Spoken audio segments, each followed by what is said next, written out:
সবাইকে প্রণাম জানাই। ভগবানের জীবনী দ্য গ্রেটেস্ট থেকে আলোচনা করব আজকে যে বিষয়টা, যে জ্ঞানী কোন অবস্থায় থাকেন। এটা আসলে দ্য গ্রেটেস্টেই একটা জায়গাতে অষ্টাবক্র মুনি যে রাজা জনককে কিছু উপদেশ করেছিলেন সেটা নিয়ে আলোচনা রয়েছে, যেটা আলোচনাগুলি আমরা অষ্টাবক্র গীতাতেও পাবো। সেখান থেকে কিছু কথা তুলে এখানে প্রজ্ঞানন্দ মহারাজ যিনি এই বইটাকে লিখেছেন উনি সেটা নিয়ে একটু ব্যাখ্যা করেছেন। তো হঠাৎ করে এই প্রসঙ্গ কেন? এতদিন আমরা ভগবানের ডায়েরির থেকে কিছু আলোচনা করছিলাম, তার আধ্যাত্মিক যে অনুভূতিগুলো হয়েছিল। তো সেই অনুভূতির কথাগুলো অষ্টাবক্র গীতায় অষ্টাবক্র মুনি রাজা জনককে যে উপদেশগুলো দিয়েছিলেন সেটার সাথে মিল আছে। আজকের ক্লাসের যে পোস্টটা করা হয়েছে সবাইকে জানানোর জন্য, সেটা নিচে একটা কমেন্ট দেখছিলাম যেটা পড়ে আমার খুব ভালো লাগলো। নামটা আমার মনে পড়ছে না।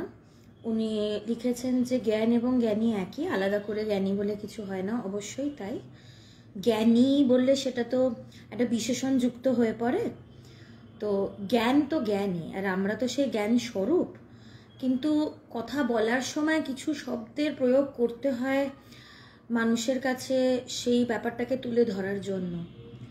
বলতে গেলে এই আলোচনারও কোনো মানে নেই, বা এত শাস্ত্র এত কিছু সেই একটা শব্দেরও কোনো মানে নেই, কারণ সে ব্রহ্ম বা আত্মা তো শব্দের পারে। তো শব্দগুলো যদি না প্রয়োগ করি তাহলে মানুষ সেটার ব্যাপারে জানতে পারবে না, এই জন্যই বলা। বাট আমার লেখাটা পড়ে, কমেন্ট আমার পড়ে খুব ভালো লাগলো। সত্যি জ্ঞানী বলে কিছু হয় না, জ্ঞানী হলে সেটা বিশেষণ যুক্ত হয়ে পড়ে। জ্ঞান স্বরূপ।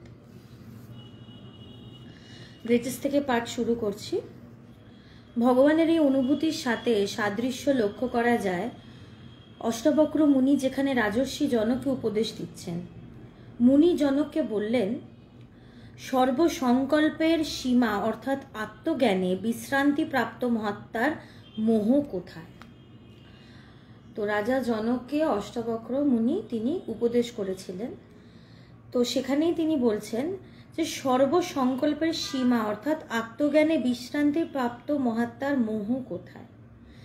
যে সেই মহাত্মায় লীন হয়েছে, যেখানে তার সর্বসংকল্প মিশে মুছে গেছে, তার মোহ কোথায়? সেই মহাত্মার মোহ কোথায়? যে জ্ঞান লাভ করেছে তার কোনো মোহ নেই, কোনো আসক্তি নেই। আমরা কি মোহগ্রস্ত? কারণ আমরা জানি এই জগৎটা সত্য, এটাকে সত্য বুদ্ধি করেই আমরা এই জগতের প্রতি আসক্ত বা আমরা মোহগ্রস্ত হয়ে থাকি। কিন্তু যেই ব্যক্তি সেই ব্রহ্মে লীন হয়েছে, যে আত্মজ্ঞান লাভ করেছে, সে জানে চরম সত্য সেই ব্রহ্ম বা আত্মা। তাই সে জগতের প্রতি মোহগ্রস্ত হয় না, কারণ সে জানে যে এটা সত্য নয়, চরম সত্য এটা নয়। এই জগৎ প্রপঞ্চ তত্ত্ব ধ্যান বা মুক্তি বা কোথায়? এই জগতে এই কথাটা শুনে হয়তো একটু ধাক্কা লাগতে পারে বা একটু অন্যরকম লাগতে পারে, যে বলছে মুক্তি কোথায়? মুক্ত হওয়ার জন্যই তো আধ্যাত্মিক পথে আসি, মুক্ত হওয়ার জন্যই তো গুরুর কাছে যাই বা এই চর্চা করি বা সাধনা করি বা ধ্যান ধারণা করি। এখানে বলছে মুক্তি বলে কিছু নেই।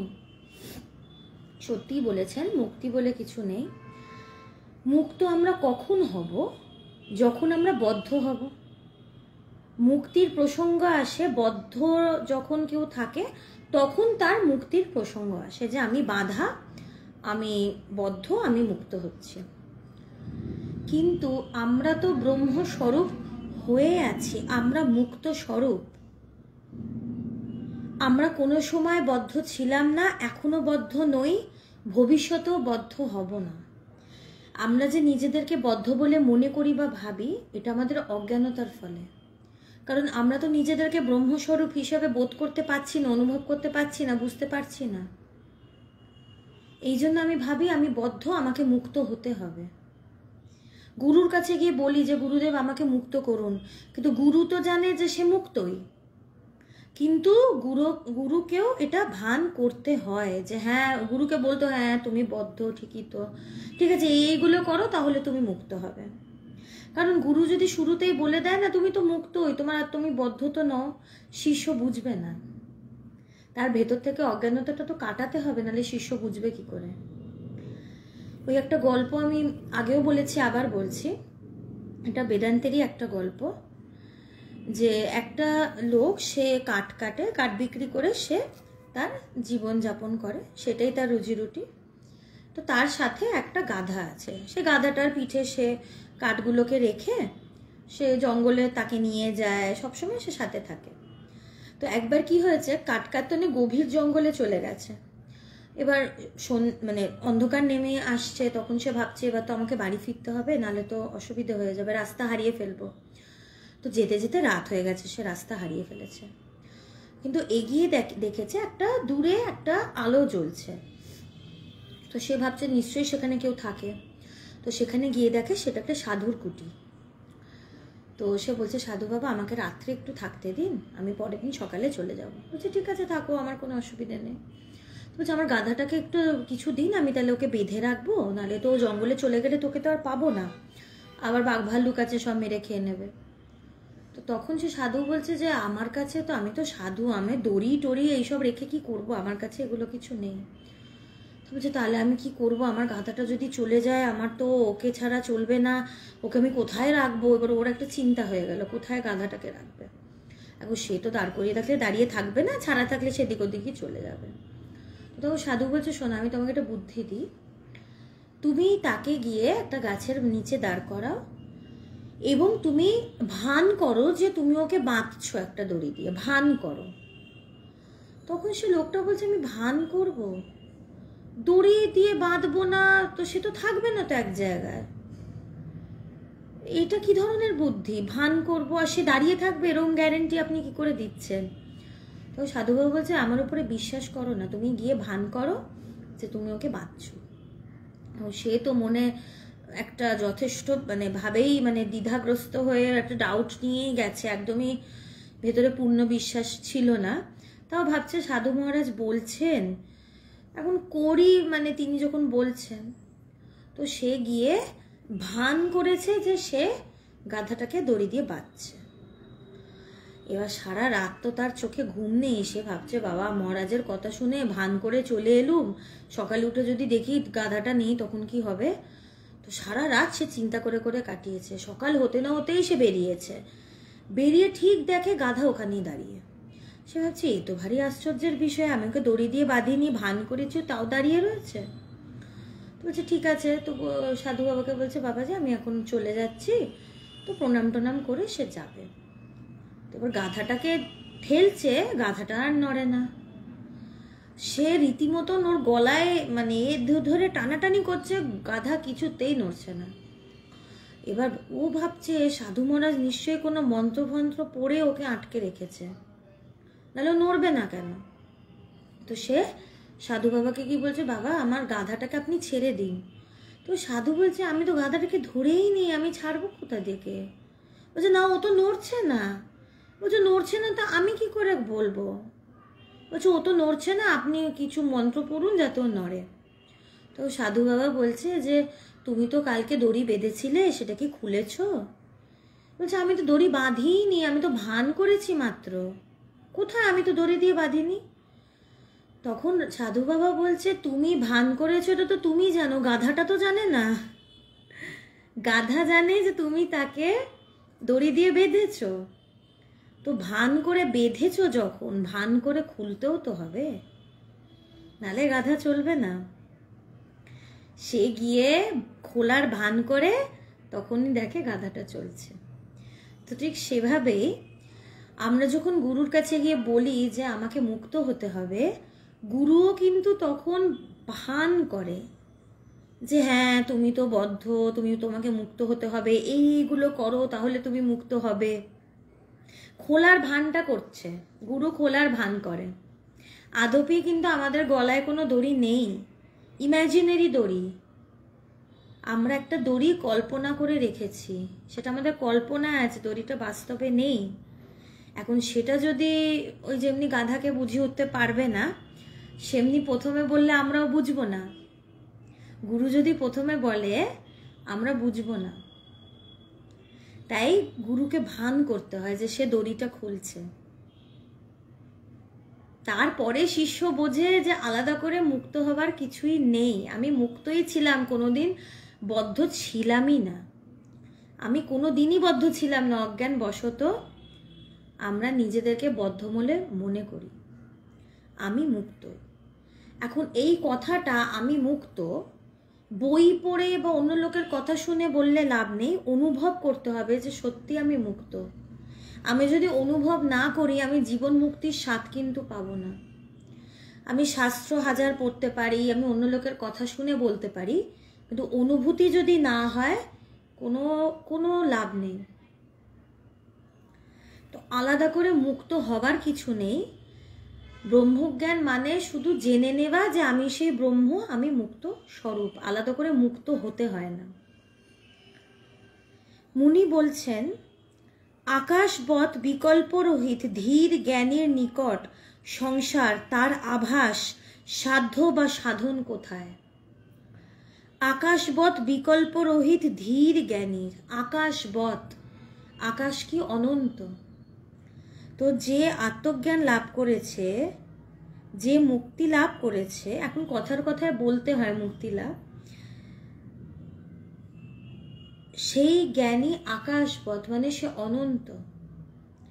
আমরা ভাবি কি আমরা জীব, আমরা লিমিটেড, আমাদের অনেক লিমিটেশনস আছে, কিন্তু যে জ্ঞান লাভ করেছে সে জানে সে অনন্ত, অসীম, সীমাহীন এবং বিকল্প রহিত। আমাদের মনের ভেতরে সবসময় সংকল্প বিকল্প, এটা করব নাকি এটা করব না, এটা হবে নাকি এটা হবে না, সবসময় একটা ডাইলেমা, একটা ডুয়ালিটি, সংকল্প বিকল্প নিয়ে আমাদের মন। কিন্তু যে জ্ঞানী, সে যেই অবস্থায় প্রতিষ্ঠিত, সেই জ্ঞানী যে জ্ঞানে প্রতিষ্ঠিত, সেই জায়গা বিকল্প রহিত, সেখানে কোনো দ্বন্দ্ব নেই, কোনো সংকল্প নেই, কোনো বিকল্প নেই, সেখানে এক ছাড়া দ্বিতীয় কোনো বস্তু নেই। সেই ধীর জ্ঞানী হচ্ছে ধীর, চিরস্থির, কোনো চঞ্চলতা নেই সেখানে, চির চঞ্চলতার অবসান। বলছে সেই জ্ঞানীর নিকট সংসার তার আভাস সাধ্য বা সাধন কোথায়? সেই জ্ঞানীর কাছে সংসারও নেই, সংসারের আভাসও নেই। শঙ্করাচার্য একটা খুব সুন্দর কথা বলেছেন বিবেক চূড়ামণিতে। আমরা অনেক জায়গায় পাই যে এই সংসারটা হচ্ছে স্বপ্নবৎ, অনেক শাস্ত্রে, অনেক এতে পাবো, আধ্যাত্মিক আলোচনায় পাবো যে এটা হচ্ছে এটা হচ্ছে তোমার স্বপ্নবৎ সংসার। কিন্তু শঙ্করাচার্য বলছেন যে সংসার স্বপ্নবৎও নয়। আমি যখন বলছি সংসার স্বপ্নবৎ, তখন তো সংসারটাকে আমি স্বপ্নরূপে হলেও তার অস্তিত্বটা গ্রহণ করছি, যে আছে স্বপ্নের মতন। তার মানে কি আমি তো অস্তিত্বটা স্বীকার করছি স্বপ্নরূপে। শঙ্করাচার্য বলছেন বিবেক চূড়ামণিতে, আদি শঙ্করাচার্য, যে সংসার স্বপ্নবৎ নয়, সংসার নেই, একদমই নেই। এই জন্য বলছে যে সংসারও নেই, তার আভাসও নেই, জ্ঞানীর কাছে এটা নেই। আবার মুনিবর বলছেন, প্রকৃত রূপ যার নিকট প্রতিভাত হচ্ছে না, তার নিকট বদ্ধতা কোথায়, মুক্তি কোথায়, হর্ষ কোথায় ও বিষাদ কোথায়?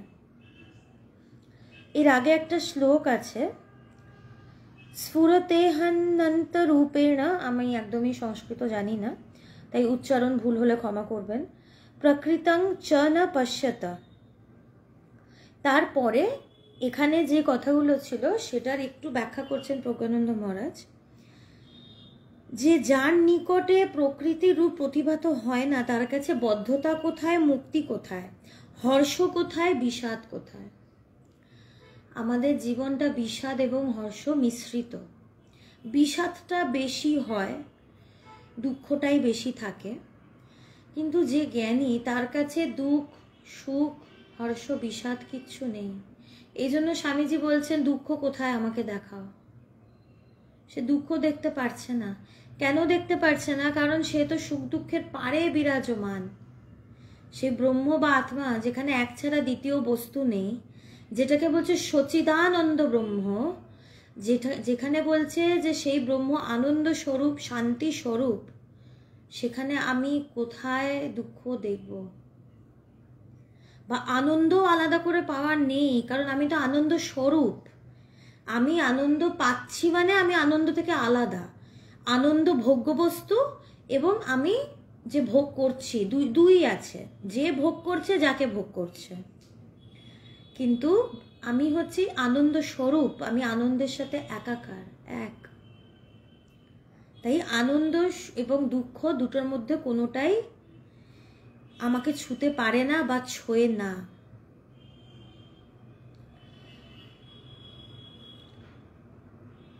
জ্ঞানী শ্রেষ্ঠ অষ্টবক্র মুনি বললেন, সুপ্তহপি না সুষুপ্ত চ স্বপ্নেহপি শয়িতো ন চ জাগরেপি ন জাগরতি ধীরস্তৃপ্তঃ পদে পদে।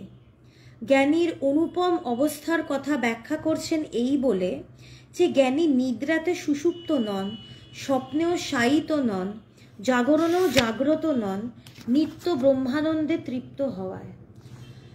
খুব কঠিন এটা বোঝা। কঠিন কেন? যতক্ষণ না অনুভব হবে এই কথা বোঝা দেয়। তাই বলে এটা নয় যে অনুভব হবে না, চাইলে ঠিক হবে। অনুভব ছাড়া এটা বোঝা সম্ভব নয়।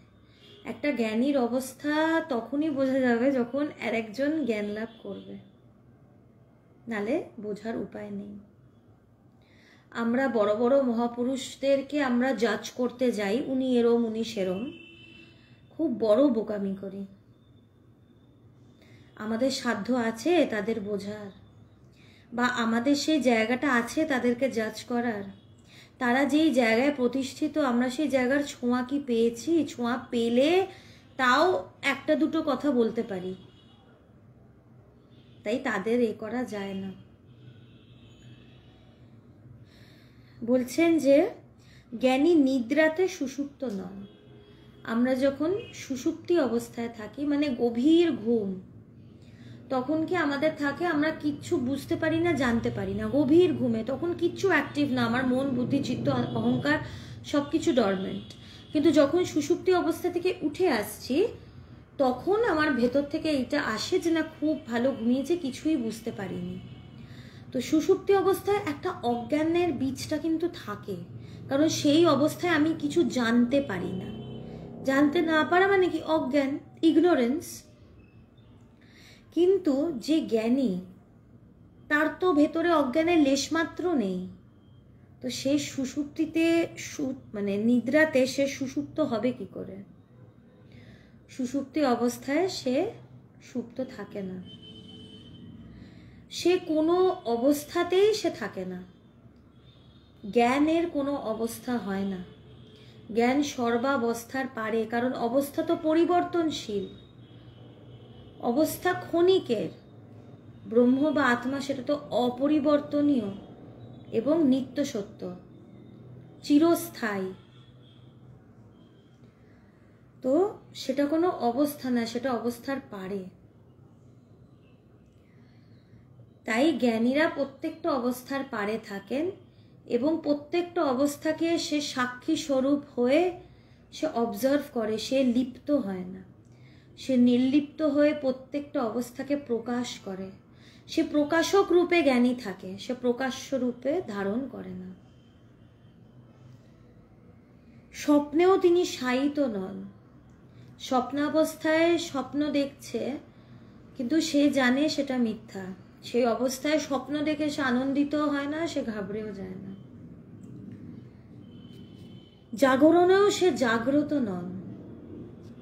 আমরা যখন জেগে থাকি তখন কি আমাদের মনটা অ্যাক্টিভ থাকে, চিন্তা টিন্তা, এই মনের সাহায্যে সব কিছু কাজ টাজ করি।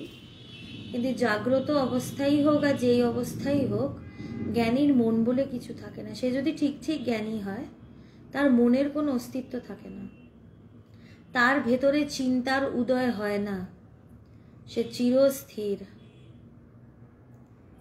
তার ভেতরে চিন্তার উৎপত্তি হয় না।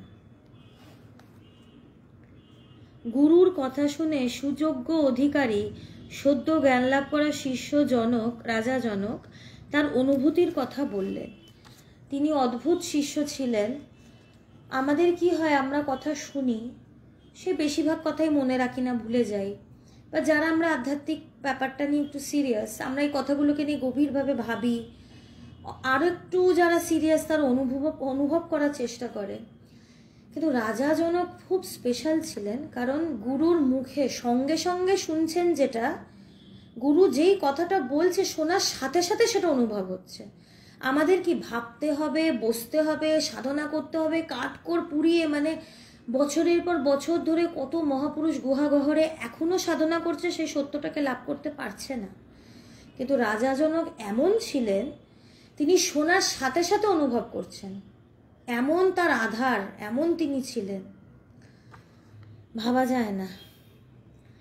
তো তিনি তার শুনেই তার যে অনুভবটা হচ্ছে তিনি সেটা বলছেন।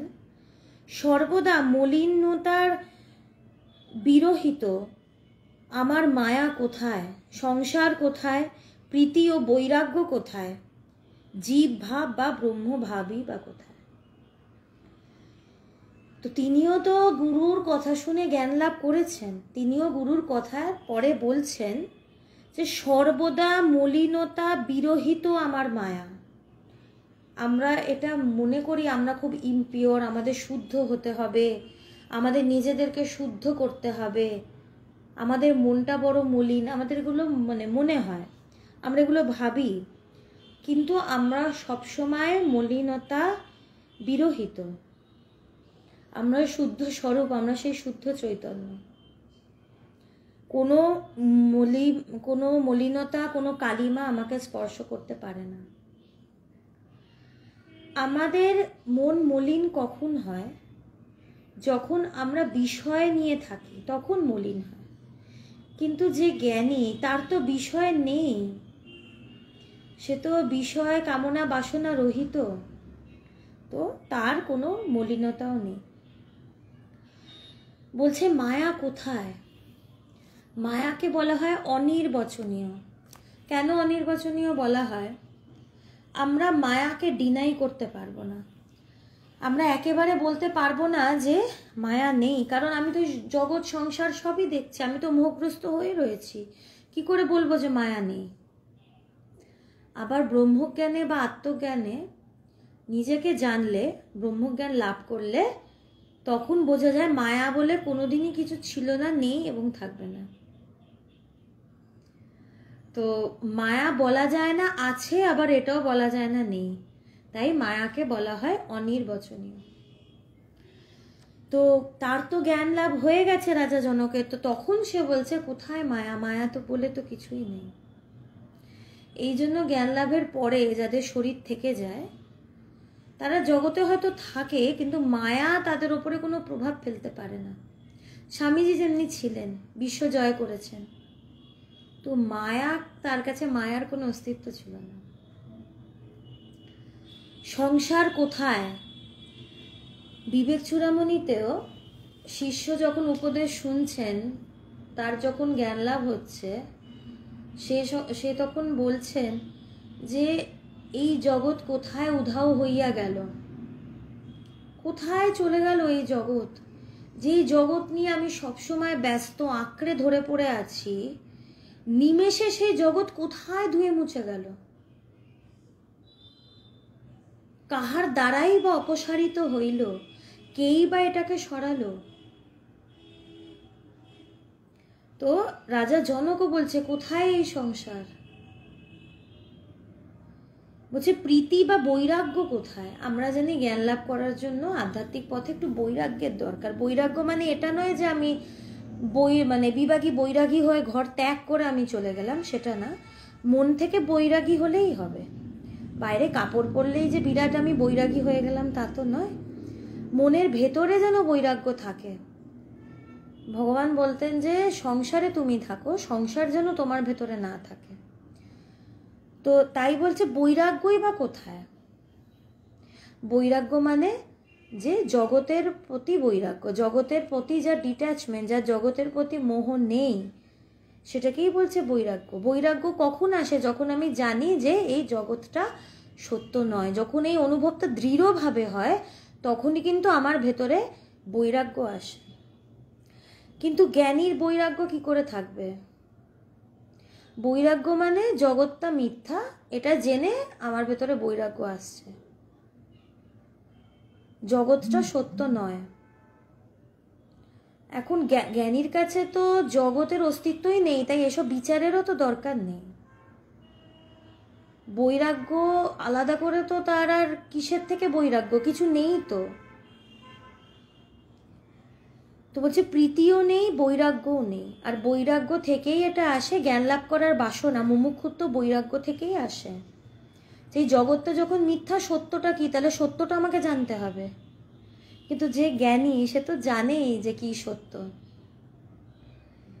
আলাদা করে প্রীতি ও বৈরাগ্যও নেই। জীব ভাব বা ব্রহ্ম ভাবই বা কোথায়? আমরা নিজেদেরকে জীব বলে ভাবি, যে আমরা বদ্ধ জীব। জীব ভাব তো নেই, কারণ আমরা সবাই ব্রহ্ম, আমরা সবাই শিব। কিন্তু ব্রহ্ম ভাবও আলাদা করে নেই। ব্রহ্ম ভাব মানে যখন আমি ব্রহ্মের চিন্তা করছি, যখন ব্রহ্মের চিন্তা করছি তখনই সেটাকে বলছে ব্রহ্ম ভাব, ব্রহ্মকে নিয়ে ভাবনা। কিন্তু ব্রহ্মকে নিয়ে ভাবনাও তো এক প্রকার অসম্ভব, কারণ আমি সেই ব্রহ্ম বা আত্মা। তো আমি আলাদা করে নিজের ব্যাপারে ভাববো কি করে? দুটো থাকতে হয় না, যে ভাববে যেটা নিয়ে ভাববে। এখানে তো সব এক, কে কাকে নিয়ে ভাববে। তাই এখানে ব্রহ্ম ভাবও আলাদা করে নেই, কারণ আমরা তো সেই ব্রহ্ম স্বরূপ।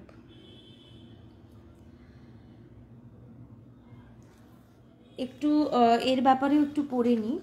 অষ্টাবক্র সংহিতা ঋষি অষ্টাবক্র এবং তার শিষ্য রাজর্ষি জনকের মধ্যে উপদেশ ও আপন উপলব্ধির কথা সংকলিত অদ্বৈত বেদান্তের এক উচ্চতম কোটির প্রকরণ গ্রন্থ।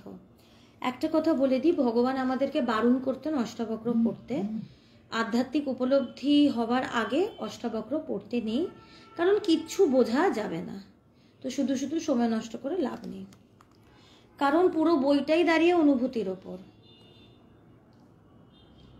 এই গ্রন্থখানি ঠাকুর রামকৃষ্ণদেব শুধু নরেন্দ্রনাথ দত্তকে পাঠ করতে দিয়েছিলেন, অন্যদের দেননি। এবং নরেন্দ্রনাথ দত্ত প্রথমে গ্রন্থটির মাহাত্ম্য অনুধাবনে ব্যর্থ হয়ে তা নাস্তিকতার দোষে দুষ্ট বলে মনে করেছিলেন। পরে অবশ্য তার ভুল ভাঙে। এক ব্রহ্মই আছে, অদ্বৈতবাদেরও চরম সিদ্ধান্ত অজাতবাদের অনুভবের নির্ঘোষ এই গ্রন্থে ধ্বনিত হয়েছে। গভীর সমাধিতে পুরো অষ্টাবক্র সংহিতার সব কথা একসাথে ভগবানের নিকট করধৃত আমলকি ফলের মতো পরিষ্কার হয়ে গেল। তো অষ্টাবক্র গীতা ঠাকুর একমাত্র স্বামীজিকে পড়তে দিয়েছিলেন, কিন্তু প্রথমে স্বামীজিও বোঝেননি। তিনি ভেবেছিলেন এটা নাস্তিকতা, কিছুই নেই, ঈশ্বর নেই, এই নেই। কিন্তু পরে বুঝলেন যে না, এই বইটা পুরো অজাতবাদ, সেই অদ্বৈত অনুভবের ওপরেই পুরো বইটা দাঁড়িয়ে।